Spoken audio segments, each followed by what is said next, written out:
6వ అధ్యాయము ఒకసారి తీయండి. సంఖ్యాకాండము 6వ అధ్యాయము మొదటి 2 వచనాలు. సునీల్ ఒకసారి ఇది వాయిస్ క్లారిటీ లేనట్టుంది చూడు.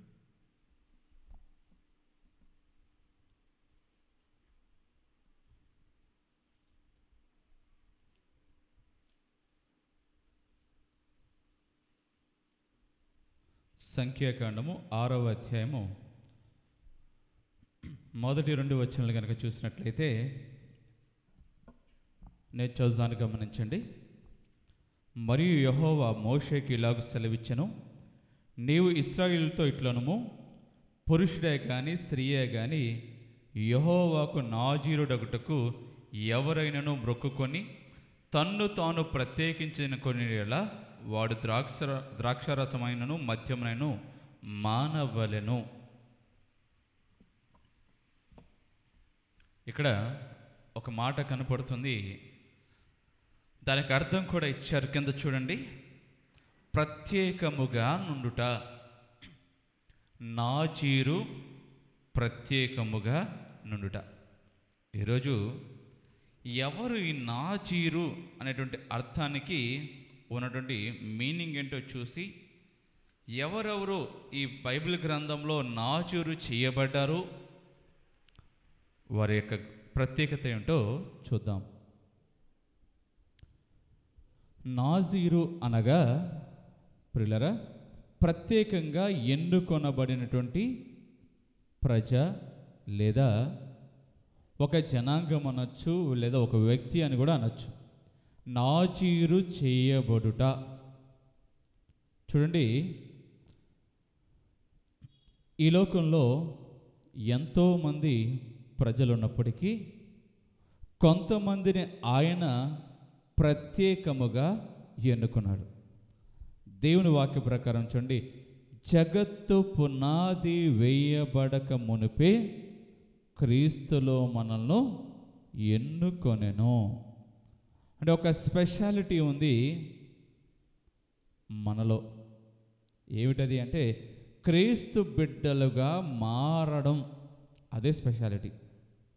అయితే పాత నిబంధన దినాలలో కొంతమందిని దేవుని యొక్క పని కొరకు ప్రత్యేకముగా ఆయన ప్రతిష్ఠించుకున్నాడు. అలా ప్రతిష్ఠించుకున్నటువంటి వ్యక్తులను నాజీరులు అన్నారు. మీరు కనుక ముస్లిం సహోదరులు చూస్తే కొంతమందికి నజీర్ అనే పేరు ఉంటుంది. నజీర్ అని, నాజీర్ అని, లేదా ఇలా రకరకాల ఈ నాజీర్ అనే పేరు వినపడుతూ ఉంటుంది. దాని అర్థం ఏంటంటే ప్రత్యేకింపబడినటువంటి వ్యక్తి. ఈ వ్యక్తి ఏం చెయ్యొచ్చు, ఏం చేయకూడదు అని కూడా రాయబడి ఉంది. ఇప్పుడు ఇలా ఈ సంఖ్యాకాండము 6వ అధ్యాయంలో గనక చూస్తే కొన్ని క్వాలిటీస్ ఈ వ్యక్తి కలిగి ఉండాలి అని చెప్పి రాయబడింది. సంఖ్యాకాండము 6వ అధ్యాయంలో దేవుని కొరకే ప్రత్యేకముగా ఎన్నుకొనబడినటువంటి వ్యక్తి యొక్క లక్షణాలు ఈ రకంగా ఉండాలి. మొట్టమొదటిగా 6వ అధ్యాయం మొదటి 2 వచనాల్లో ఏమన్నాడంటే, ఇక్కడ పురుషులు కానీ స్త్రీలు కానీ తమ్ములు తాము కానీ తల్లిదండ్రుల చేతనైనా సరే వీరు నాజీరుగా ఉండుటకు మొక్కుకొనవచ్చును. మీరు గమనించారో లేదో, క్రైస్తవ్యంలో కానీ ఇతర మతాలలో కానీ కొంతమంది మేము దేవుని యొక్క సేవకు అంకితం అని చెప్పి అంటూ ఉంటారు. కొంతమంది మన యొక్క దేశంలో కొంత చరిత్ర కనుక వెనక్కి వెళ్తే దేవదాసి వ్యవస్థ అని చెప్పి ఒకటి ఉండేది. ఈ మాట ఎందుకు చెప్తానంటే పిల్లరా, వీరు కొంతమంది దేవాలయానికి సంబంధించినటువంటి వ్యక్తుల యొక్క చేతుల్లో ఉండి ఆ దేవాలయానికి సంబంధించి కొన్ని పనులు చేస్తూ ఉండేవారు. ఇది ఒక వ్యవస్థ. వారితో రకరకాల పనులు చేస్తూ ఉండేవాళ్ళు. ఆ ఆలయంలో నృత్యం చేయించవచ్చు, గాత్రం చేయొచ్చు, లేదా ఇంకోటో రకరకాలైన పనులు ఆ యొక్క ఆలయాల్లో చేస్తూ ఉండేవాళ్ళు. క్రమక్రమేణా ఆ వ్యవస్థ పోయింది. అనగా ఇది కరెక్ట్ కాదు అని చెప్పి తీసేశారు. అది కూడా చాలా ఇదిగా జరిగిందనుకోండి. ఇప్పటికీ కొన్ని చోట్ల తెలియకుండా అడపో జరుగుతుంది. తర్వాత మాతంగి వ్యవస్థ అని చెప్పి ఒకటి వచ్చింది. మాతంగి వ్యవస్థ. వీళ్ళు ఏంటంటే వీళ్ళకి పెళ్ళి అలాంటివి ఏమి ఉండదు. వీళ్ళు గుళ్ళల్లో ఉంటారు, పూజారి దగ్గర ఆ ఇళ్ళల్లో ఉంటారు, అక్కడ పనులు చేసుకుంటూ ఉంటారు, అక్కడే ఉంటారు.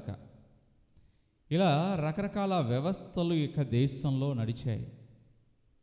వీటన్నిటికీ మూలం ఏమిటి అంటే ఈ యొక్క నాజీరు చేయబడినటువంటి ఒక విధానమే. ఎందుకు చెప్తున్నా అంటే వీరు ద స్పెషల్. ఎందుకు అంటే వీరు దేవునికి మనిషికి మధ్య ఒక మధ్యవర్తుల్లా ఉండేవాళ్ళు.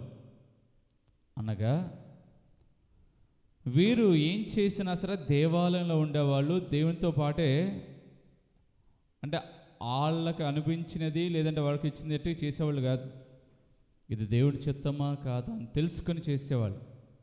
కొంతమంది ప్రవక్తలు ఉన్నాము, కొంతమంది యాజకులు అన్నాము. ఈ యాజక సమూహము వీరు కూడా ప్రత్యేకమైన జనమే. వారిని కూడా మనం అంటాం నాజీరు చేయబడిన వారు. ఎందుకంటే స్పెషల్. ఆ రోజుల్లో యాజకులకు ఇచ్చినటువంటి ధన్యత ఏమిటో తెలుసుగా, దేవుని యొక్క మందస్సాన్ని వాళ్ళు మాత్రమే పట్టుకోవాలి. పొరపాట వేరే వ్యక్తి ఎవరైనా టచ్ చేసినా శాపం వస్తుంది. అంటే దేవుని యొక్క ఉగ్రత వాళ్ళ మీదకి వస్తుంది. అంటే ఈ మందసప్పు పెట్టుకోవాలి అంటే లేదంటే మొయ్యాలి అంటే అతడు లేవి వంశస్థుడై ఉండాలి, అతడు యాజకుడై ఉండాలి. అలాంటప్పుడు మాత్రమే అతడు దాన్ని పట్టుకోవాలి. ఎవరంటే వారు పట్టుకోవడానికి వీలు లేదు. పిల్లరా, ఈ నాజీరు వ్యక్తి అంటే ఈ చేయబడిన వ్యక్తులు వాళ్ళు కానీ వాళ్ళ యొక్క తల్లిదండ్రులు కానీ మొక్కుబడి ప్రకారము దీన్ని చేసేటువంటి వారు. అయితే వీరు ఎలాంటిది తినాలి ఎలాంటిది తినకూడదంటే వీరట మద్యపానము జోలికి వెళ్ళకూడదు. అంతేకాదు ద్రాక్ష రసమునైనను ద్రాక్ష పండ్లైనను అవి పచ్చి పండ్లైనా ఎండు పండ్లైనా ఆఖరకు ద్రాక్ష కాయ యొక్క తొక్కైనా సరే వీళ్ళు ముట్టుకోకూడదంట. ఇది నా మాట కాదు, సంఖ్యాకాండం 6వ అధ్యాయం 3-4 ఉంది ఈ మాట. చూడండి ఎంత రెస్ట్రిక్షన్సో. దేవుని కొరకు ప్రత్యేకింపబడిన జనాంగము ఏం చేయాలట, ద్రాక్ష పళ్ళనైనను అవి పచ్చివే కానీ ఎండువే కానీ, మనకి తెలుసుగా పాయసంలో అట్లా మనం ఎండు ద్రాక్ష వేస్తాం. వీళ్ళు కనీసం ఆ ఎండు ద్రాక్ష కూడా తినకూడదు. మామూలుగా మనం ద్రాక్ష పళ్ళు తింటూ ఉంటాం. అఫ్కోర్స్ నాకు ద్రాక్షలు అంటే ఇష్టం. కానీ ఈ నాజీరు చేయబడిన వాళ్ళట ద్రాక్ష పళ్ళు తినకూడదట. పచ్చివైన తినకూడదు, ఎండువైన తినకూడదు, వాటి తొక్కైనా సరే. చూడండి ఎంత రెస్ట్రిక్షనో. ద్రాక్ష పళ్ళతో అంటే ఈ ద్రాక్ష వాళ్ళకి వచ్చినటువంటిది ఏదైనా తినకూడదు. రెండవది మద్యమునైనను త్రాగకూడదు. మద్యమును తాగకూడదు. తర్వాత చూడండి, ఈ నాజీరు చేయబడిన వాళ్ళు ఆ కాలమట ఇది టెంపరీగా అయినా ఉండొచ్చట, లేదా పర్మనెంట్గా అయినా ఉండొచ్చట. ఈ నాజీరు చేయబడిన కాలమట అయితే టెంపరీ ఆర్ పర్మనెంట్. అంటే కొంతకాలం వరకు అయినా సరే ఉండొచ్చు, లేదా జీవితాంతం అయినా సరే ఉండొచ్చట. అయితే ఆ కాలములో ఆ ఏదైతే వారు నిశ్చయించుకున్న కాలంలోట మంగళ కత్తి అనేది వారి యొక్క తల మీద ఉండకూడదు. అంటే క్షౌరము చేయించుకోకూడదు. ఈ మాట మనకు ప్రియులారా ఒక్కసారి మీరు కనుక న్యాయాధిపతుల గ్రంథం చూసినట్లయితే అక్కడ మనకు కనబడుతూ ఉంది.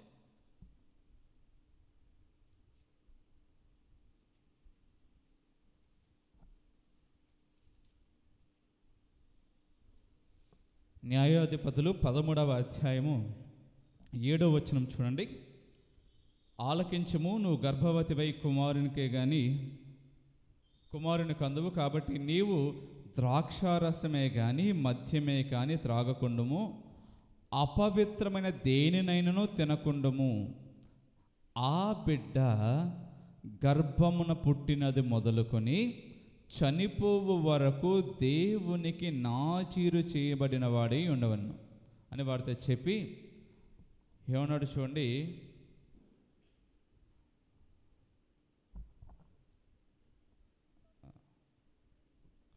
అలా చెప్పుకుంటూ వస్తూ ఉన్నాడు. చెప్పిన తర్వాత అతని తల మీద మంగళ కత్తి పడకూడదు అంటున్నాడు. 5లో చూడండి, నీవు గర్భవైతే నీ కుమారుని అతని తల మీద మంగళ కత్తి వేయకూడదు. మంగళ కత్తి వేయకూడదు. చూసారా? అంటే అతను చిన్నప్పటి నుండి అతడు చనిపోయేంత వరకు, లేదా ఆ నాజీర్ కాలం ఏదైతే ఉందో ఆ కాలం అంతా కూడా ఏం చేయ ఉండాలా? జుట్టు అనేది కత్తిరించుకోకూడదు.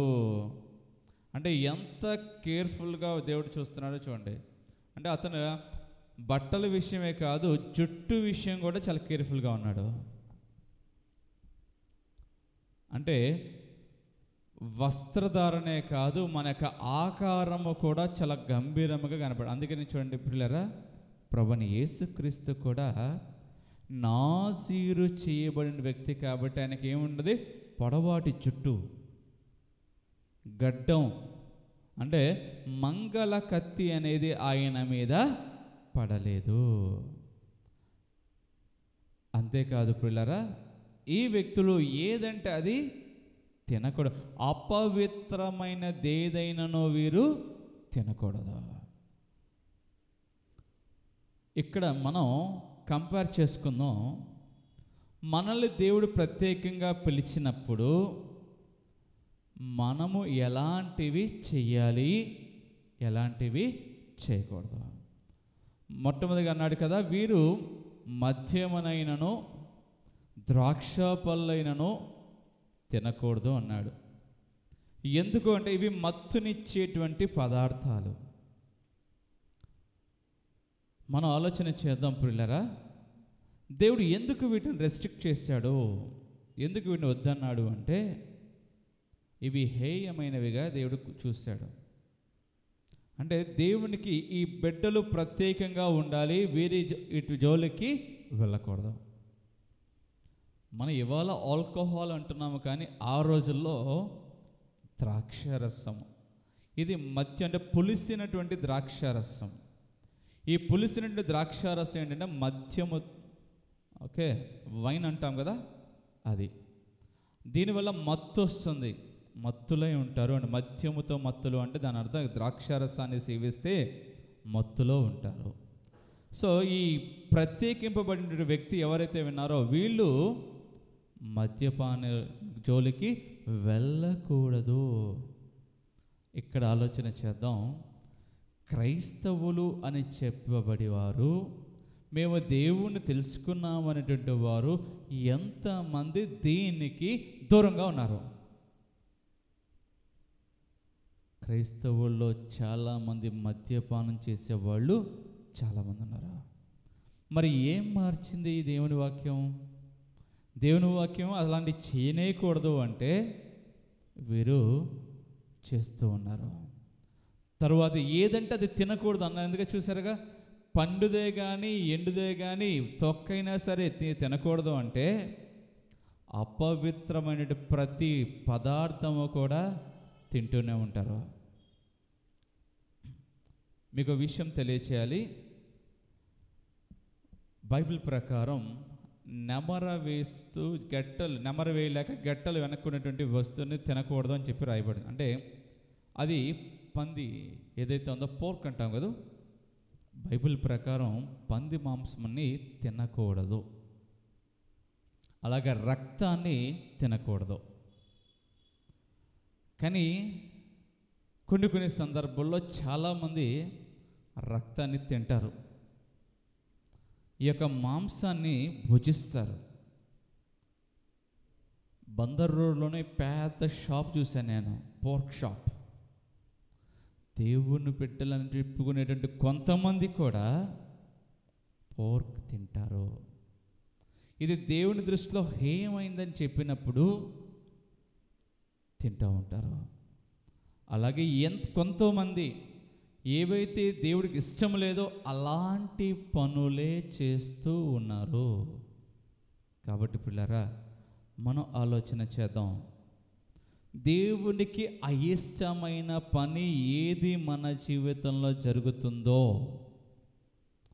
ఒక ఆహారమే చెప్పాడు కానీ చాలా చాలా చూసుకోవచ్చు. మనం ఏదైతే మనం చేస్తున్నామో అది దేవునికి చిత్తమా కాదా అని తెలుసుకొనే చేయాలి. లేకపోతే నువ్వు ప్రత్యేకమేమీ కాదు, నీలో ఏ ప్రత్యేకత లేదు. దేవుడు నిన్ను స్పెషల్గా ఎన్నుకొని ఆయన బిడ్డగా నిన్ను మార్చుకొని ఆయన విధానంలో నువ్వు జీవింపజేస్తున్నప్పుడు నువ్వు స్పెషల్గా కనపడాల్సిందే, నువ్వు ప్రత్యేకంగా జీవించాల్సిందే. ఈ లోకంతో కలిసిపోయి లోక విధానాల్లో ఉంటే దేవుడిని చూసి బాధపడతా ఉంటా. అయ్యో నా కుమారుడా, నా కుమార్తె, నీ కొరకు నేను పడ్డ శ్రమ ఏమైంది? తర్వాత చూడండి, నాజీరు చేయబడిన ఈ సమయంలో తల్లిదండ్రులు కానీ బిడ్డలు కానీ అంటే వారు కానీ అయితే దేవాలయంలోనే ఉండొచ్చట, లేదంటే వారు ప్రత్యేకంగా ఒక్క నివాస స్థలంలో ఉండాలట.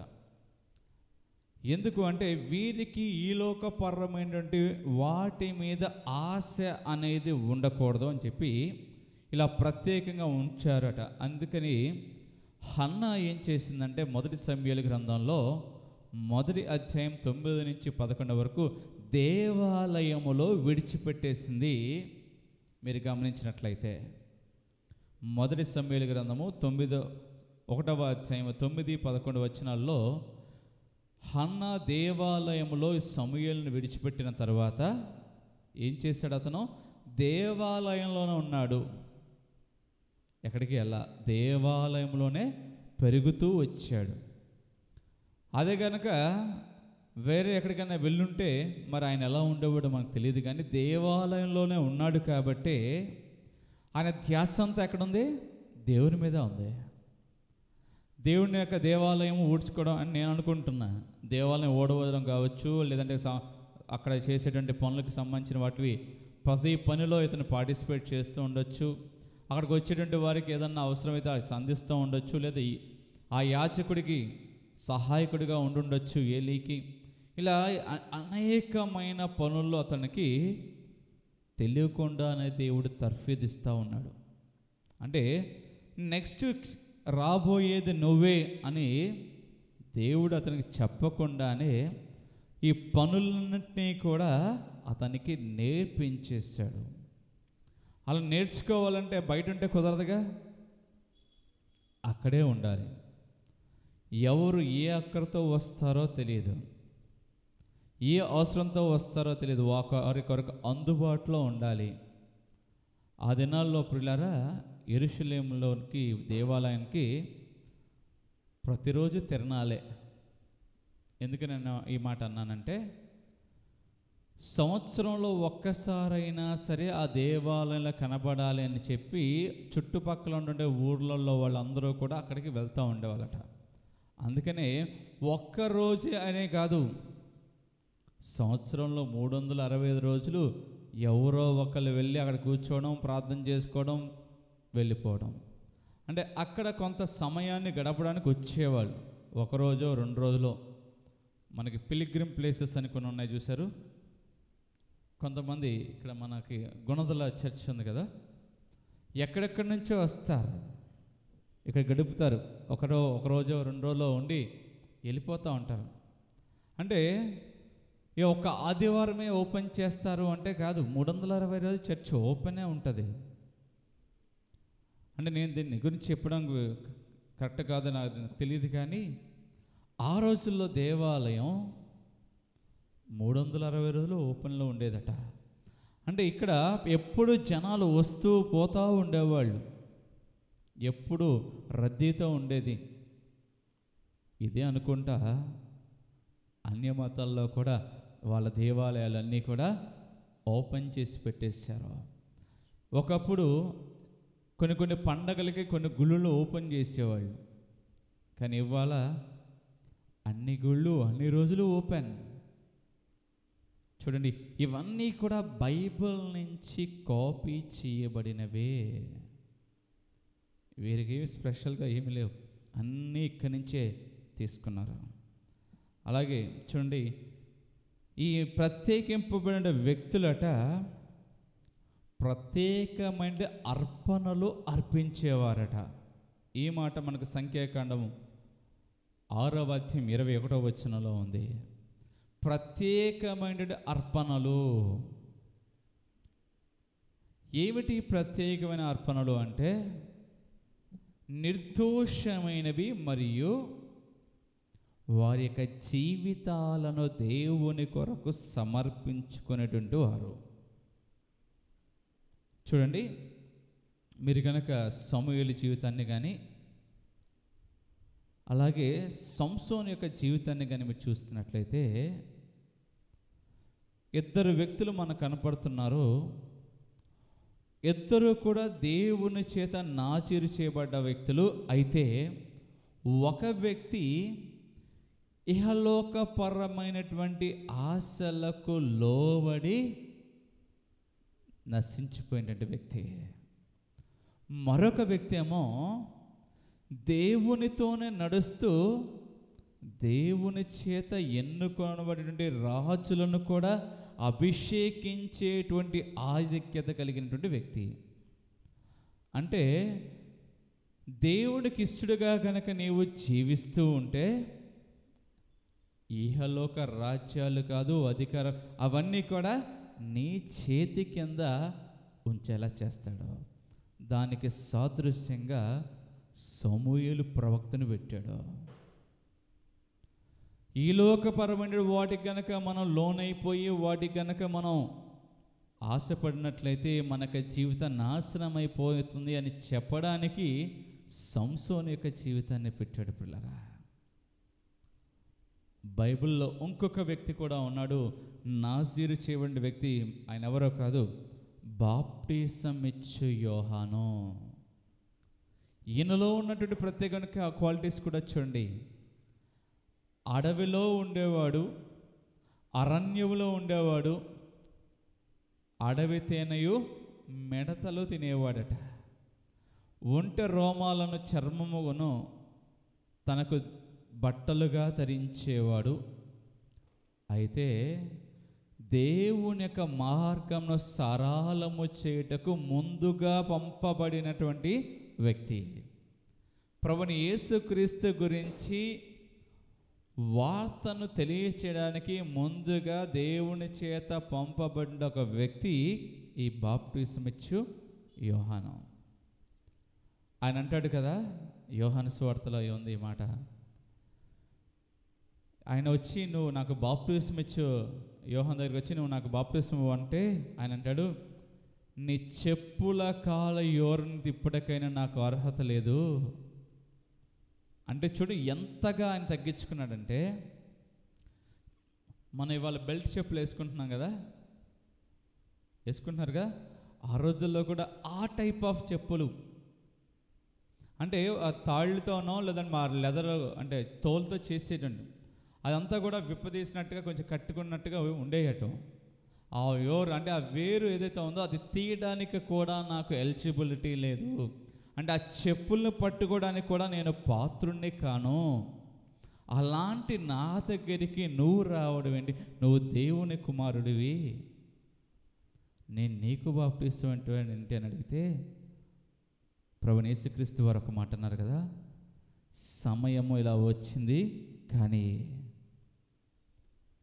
ఆయన అంటాడు మళ్ళీ, నేనైతే నీకు నీళ్ళలో ఇస్తున్నాను కానీ పరిశుద్ధాత్మదేవుడు అగ్నితో నీకు బాప్టిజం ఇస్తున్నాడు అన్నాడు. అంటే యేసుక్రీస్తుకు బాప్టిజం ఇవ్వడానికే ప్రత్యేకముగా ఒక వ్యక్తిని పంపించాడు దేవుడు, బాప్టిజం ఇచ్చి యోహాను. ఆ పని అయిపోయిన తర్వాత వెంటనే ఏం జరిగిందో మీకు తెలుసుగా, ఈ బాప్టిజం ఇచ్చి యోహాను వెళ్ళి ఈ యొక్క రాజు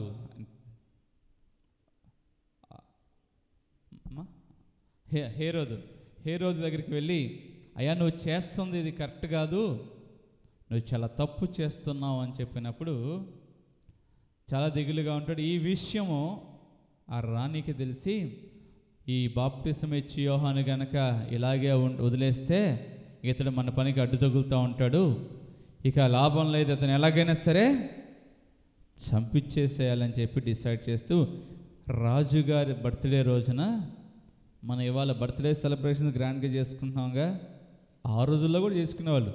రాజుగారి యొక్క బర్త్డే సెలబ్రేషన్స్లో ఆవిడ కూతురు వచ్చి డ్యాన్స్ చేస్తుంది, హేరోదియా. చేసినప్పుడు ఈయన ఆ డ్యాన్స్కి మస్మరైజ్ అయిపోయి మైమరిచిపోయి, నీకు ఏం వరం కావాలో కోరుకో అంటాడు. ఈమె తెలివిగా ఏం చేస్తుందంటే, ఇప్పుడు వెయిట్ నేను మా అమ్మని అడిగి వస్తాను. ఆమె సరాసరి వాళ్ళ అమ్మ దగ్గరికి వెళ్ళి, అమ్మ రాజుగారు ఇలాగ ఇచ్చారు వరం, ఏం కోరుకోమంటావు? అబ్బా దొరికిందే ఛాన్స్. ఎందుకు? అగో అక్కడ బాప్టిజం ఇచ్చి యోహాను ఒక వ్యక్తి ఉన్నాడే, మన పనికి అడ్డొస్తున్నాడు, అతని తల తీసేయమని చెప్పు.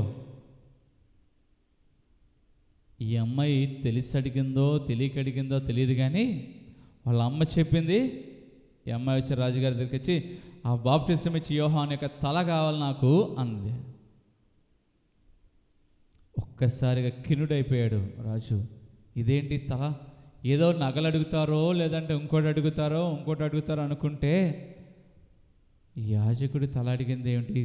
సరే మాట ఇచ్చానుగా, తప్పదు అని చెప్పి యోహాన్ని పిలిపించి తల నరికించి ఆ తలని ప్లేట్లో వీటికి వచ్చి తీసుకొచ్చేస్తాడు. అంటే చూడండి, నిజాయితీకి పోయినందుకు శిక్ష. యోహాను మనం అనుకోవచ్చు, మనం నిజాయితీగా ఉన్నాం, మనల్ని శిక్షిస్తారేమో. అయినా పర్లేదు, నిజాయితీకి ఎప్పుడు కూడా ఏముంటుంది తెలుసా? రివార్డ్ ఉండదు. రివార్డ్ రాకపోగా క్రిటిసైజం వస్తుంది. అరే మనం ఇట్లా ఎంత మంచిగా ఉన్నాం, మన ఇదిగా అంత ఇదిగా ఉన్నాం కదా, అయినా మనల్ని పొగడాల్సింది పోయి తిడతారేమిటి? నిజమే, ఎందుకంటే నువ్వు అన్యాయం చేయట్లేదు కాబట్టి జనాలు తిడతారు. మోసం చేస్తామంటే జనాలు నిన్ను మెచ్చుకుంటారు. ఉదాహరణకి ఏదైనా ఆఫీస్లో మంచి పోస్ట్లో ఉన్నారనుకోండి, లంచాలు తీసుకుని వాళ్ళు పనులు చేసి పెడతా ఉంటే ఏమంటారు? పలానా ఆఫీసర్ దగ్గరికి వెళ్ళండి, చక్కగా మీ పని అయిపోద్ది, చాలా మంచివాడు. ఇది డబ్బులు తీసుకుని పని చేస్తే మంచా?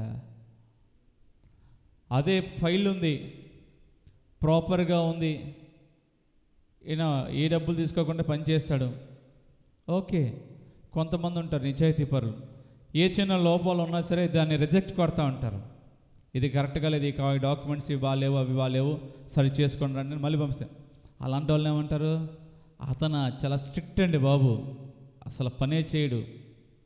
ఏమనుంటే ఊరికనే పోనీ డబ్బులు తీసుకుంటాడంటే డబ్బులు తీసుకోడు, మన పని అవదు. చూసారా? అంటే ఇక్కడ డబ్బులు తీసుకొని ఇది ఎలా ఉన్నా పని చేస్తేనేమో జనాలు పొగుడుతున్నారు. డబ్బులు తీసుకోకపోగా నిజాయితీగా ఉన్నది జనాలు తిడతా ఉంటారు.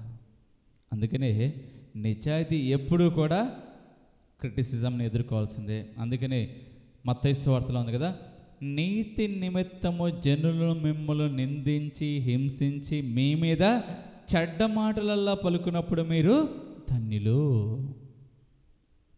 అందుకనే దేవుని చిత్త ప్రకారం మనం నీతిమంతులుగా ఉన్నప్పుడు మన మీద ఎన్నో అపనిందలు రావచ్చు, బట్ దేవుడు అన్నీ చూస్తూ ఉంటాడు.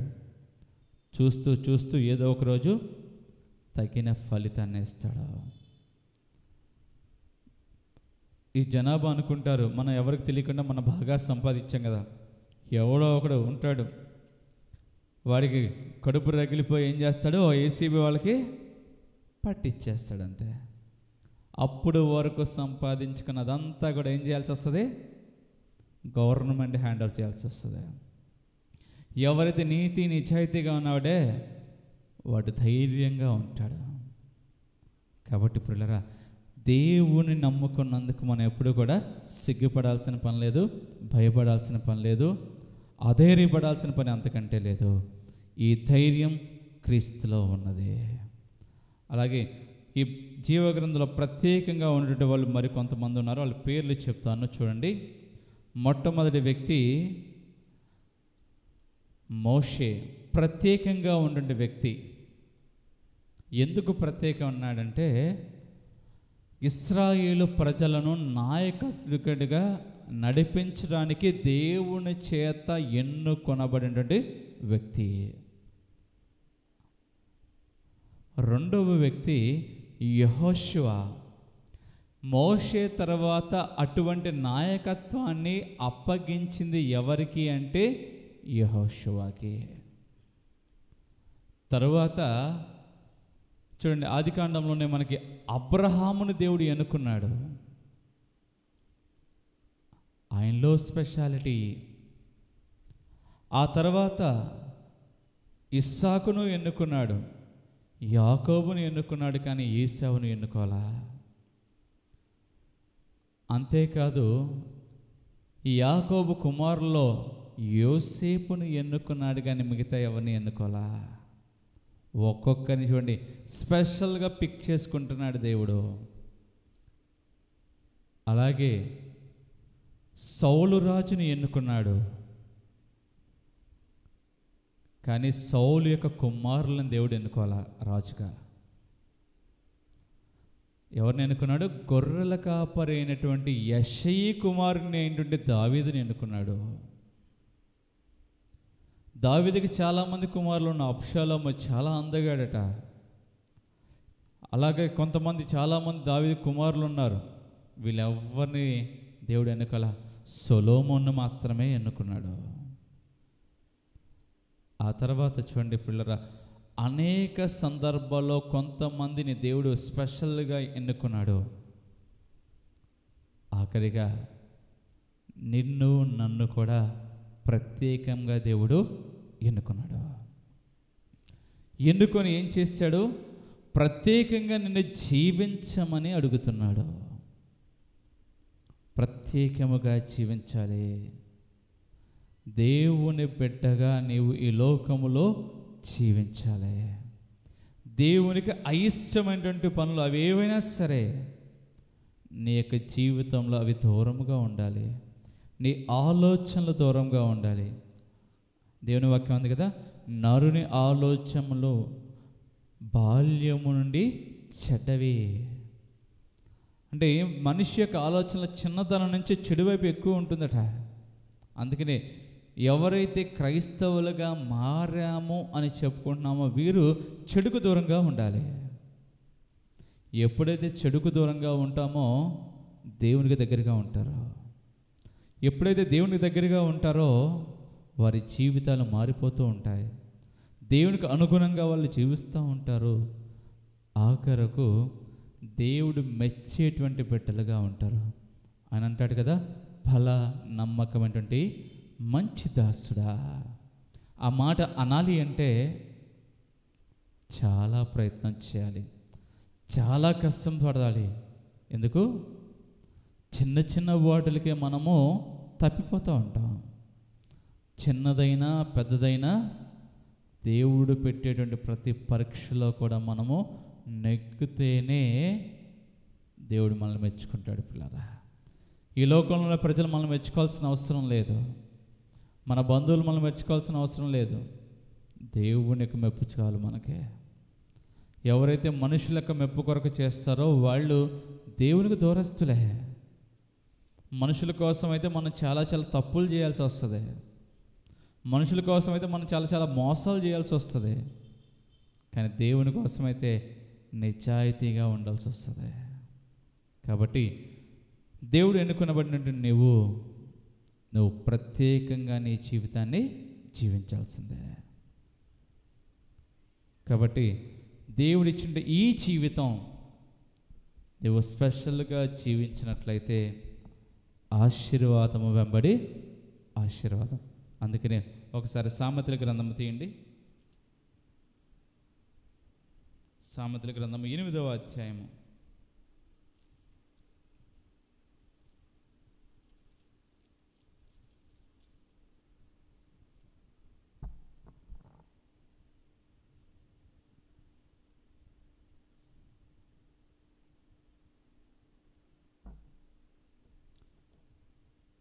ఎనిమిదవ అధ్యాయం 17వ వచనం చూడండి. నన్ను ప్రేమించువారు నేను ప్రేమించున్నాను, నన్ను జాగ్రత్తగా వెతుకువారు నన్ను కనుగొందురు. ఇది ప్రియులరా, మనల్ని గనక దేవుడిని ప్రేమిస్తే దేవుడు మనల్ని ప్రేమిస్తాడు. ఆయనకి ఇష్టమైనటువంటి జీవితాన్ని కనుక మనం జీవిస్తే మన జీవితంలో దేవుడు తన యొక్క ఆశీర్వాదాన్ని దేవుడు కురిపిస్తాడు. కాబట్టి నీ జీవితంలో ఆశీర్వాదం కావాలి అంటే దేవుణ్ణి మాత్రమే ప్రేమించాల్సిందే. దేవుణ్ణి మాత్రమే ప్రేమిస్తే అంతే అన్నాడు కదా. రోమిలికి రాసిన పత్రిక 8వ అధ్యాయం 28లో ఉంది కదా. కాగా దేవుణ్ణి ప్రేమించు వారికి సమస్తము సమకూడి జరుగుచున్నవని ఎరుగుదుము. ఏ ఆశీర్వాదము కూడా వారికి దూరముగా ఉండదు. సమస్తము అన్నాడు, అందులో ఏదైనా ఉండొచ్చు. కాబట్టి సకలమైన రకమైనటువంటి ఆశీర్వాదాలు నీకు కావాలి అంటే ఈరోజే ఈ సమయం అందే దేవుని అడుగుదాం. అయ్యా, నేను నీకు ఇష్టడిగా జీవిస్తున్నానా? నేను ప్రత్యేకింపబడిన వ్యక్తిగా నేను జీవిస్తున్నానా లేదా? ఒకవేళ జీవించలేకపోతే నన్ను క్షమించండి. ఈ క్షణం నుంచైనా నన్ను మార్చండి. మీ వారిగా జీవించగలిగేటువంటి అవకాశాన్ని దయచేయమని దేవుణ్ణి అడుగుదాం. యేసన్న వచ్చి ప్రార్థన చేస్తారు. కూడికను ముగించుకుందాం.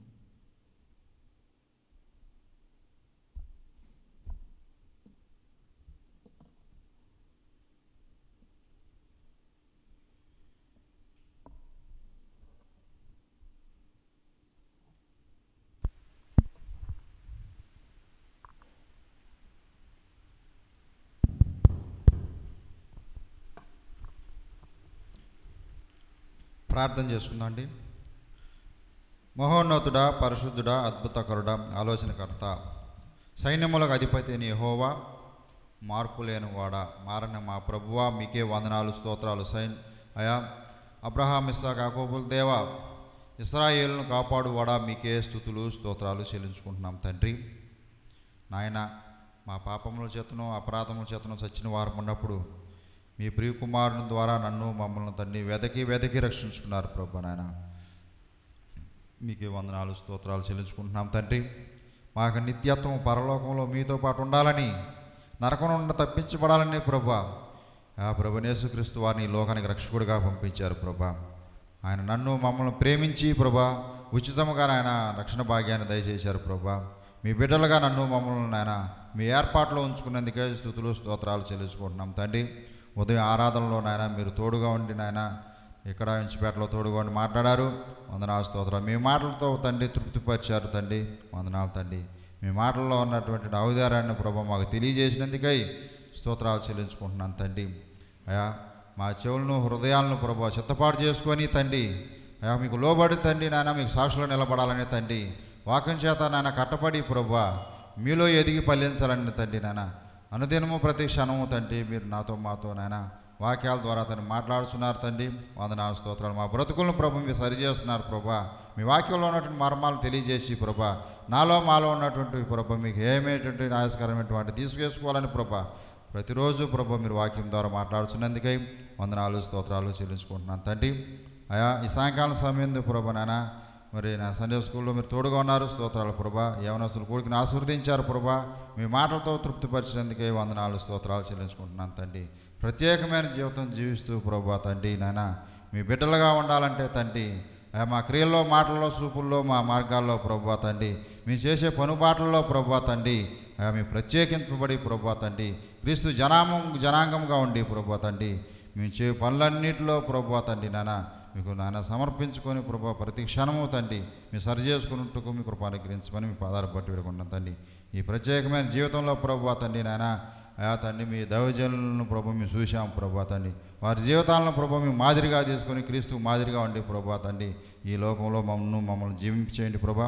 పరిశుద్ధముగా ప్రభా జీవిస్తూ పవిత్రతను నాయన కాపాడుకొనుచు ప్రభా తండ్రి మీలో మాలో ఉన్నటువంటి ప్రభా మీకు తండ్రి నాయన మేము చెప్పుకొని ప్రభా తండ్రి వాటి నుండి దూరమై తండ్రి మేము జీవించు మా నేర్పించమని మాటలు మాకు ఆశీర్వదించమని మీ బిడ్డ ద్వారా మాట్లాడారు. వందనాలు ప్రభా. యవనస్తులని బిడ్డను ఆశీర్వదించండి ప్రభా. సంఘాన్ని దీవించండి, సంఘంలో ప్రతి బిడ్డను దీవించండి తండ్రి. సంఘ కార్యక్రమాల్లో తోడుగా ఉండండి తండ్రి. ఆయన యుఎస్ నుంచి ప్రభా తండ్రి ఈ నెలాఖరులోపు నాయన మరి సంకాపురి గారు ఆంటీ గారు వస్తూ ఉండగా మీ క్షేమ ప్రయాణాన్ని ఆస్వాదించమని మీ పాదాలు పట్టుబడి ఉన్న తండ్రి. మీ తిరిగి వెళ్తుండగా మీ కాపుదలు దయచేయండి తండ్రి. మరలా మేము కలుసుకునేంత వరకు మీ కృప దయచేయండి ప్రభా. అపవాది నన్ను మమ్మల్ని అక్కడ ఏలుబాటు చేయకుండా ప్రభా తండ్రి ఎల్లప్పుడూ మేము ప్రార్థన చేసేవారము అంటూ మెలకువగలిగే వారు అంటూ సంసిద్ధ కలిగిన వారు అంటూ ప్రభా మీరు ఆకలిలో ఎత్తబడిన రక్షణ కలిగిన వారు అంటూ సహాయం దయచేయమని యేసుక్రీస్తు పరిశుద్ధ నామములో అడిగి వేడుకుంటున్నాము మా తండ్రి. ఆమేన్. Praise the Lord. కొడుకు ముగిసింది.